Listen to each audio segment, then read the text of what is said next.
हे guys, welcome back to my channel. मी नितीन. आज तुमच्यासाठी घेऊन आलोय बदलापूर मध्ये, ते पण 2 BHK.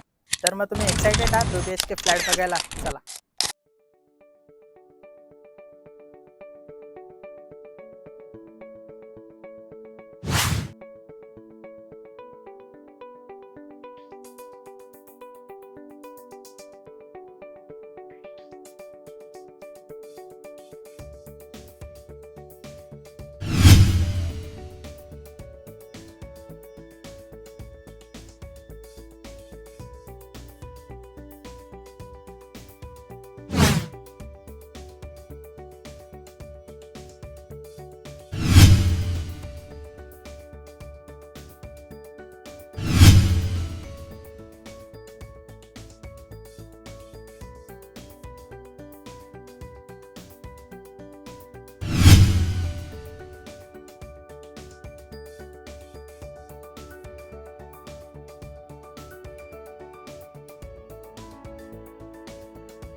तर मग अशाच इंटरेस्टिंग व्हिडिओसाठी, फ्लॅटच्या व्हिडिओसाठी आम्हाला नक्की फॉलो करा, शेअर करा.